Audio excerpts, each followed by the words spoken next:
posibleng maantala o mahinto na ang tulong ng ilang private hospital sa mga mahihirap na pasyente na may hawak na guarantee letters mula sa mga mambabatas o opisyal ng gobyerno. Alamin kung bakit sa agenda report ni Pierre Pastor.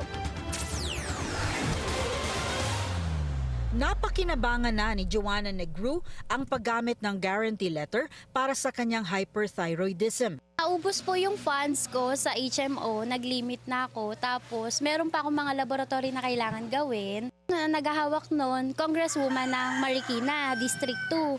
Tapos pagpunta ko doon, kailangan ko mag-submit ng medical certificate, medical laboratory, tapos mga request ng medical. Pagdating ko doon, pinabalik ako ng laboratory para magpa-costing.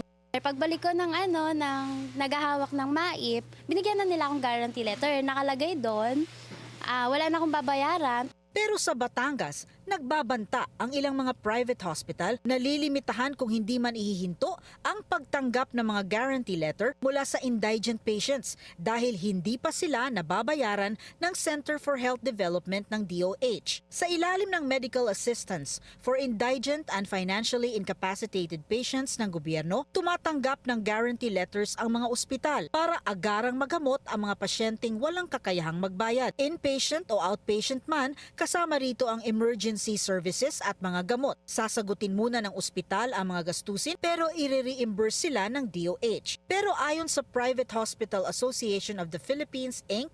o FAPI, may mahigit kumulang 500 milyong halaga ng claims na hindi pa nababayaran. Sa ngayon may 43 ospital sa Batangas ang naghihintay ng bayad ng DOH. So it is a budget under the Department of Health. And then the problem is, of course, the budget.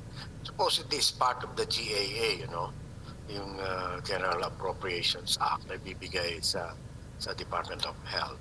And then, of course, some of our politicians, of course, from even the governor, senators, congressmen, party list, even some local government officials are using this and giving out mga guarantee letters through this MAIFIP fund.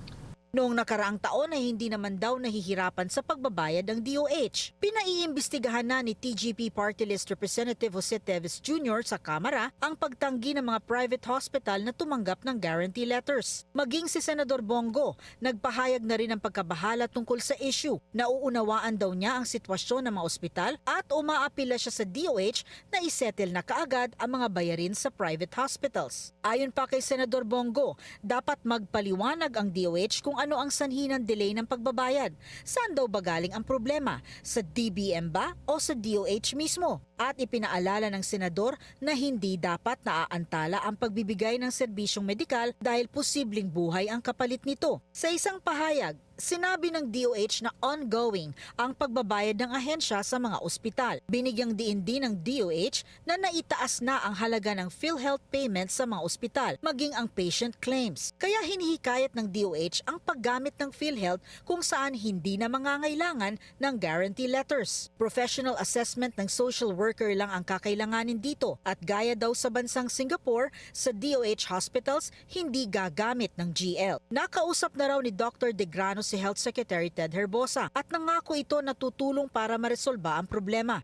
And then sabi naman niya, they're doing their best to give us this our receivables. And so sabi lang niya medyo kulang lang sila ng manpower right now because talagang tumaas yung number of guarantee letters. Wait lang daw kami ng konti kasi they are really processing it. Sa Batangas pa lang daw nakikita ang problema pero meron ng pailan-ilang ospital sa iba't ibang bahagi ng bansa na nagkakaproblema na rin sa pagsingil sa DOH. Nilinaw din ni Dr. Degrano na hindi pa naman ihinihinto ang pagtanggap ng mga GL sa mga ospital sa Batangas. Pinagpaplanuhan pa lang daw ito dahil nga nagkukulang na ng pondo ang mga ospital para makapag-operate ng maayos. Para sa Agenda, Pierre Pastor, Billionaire News Channel.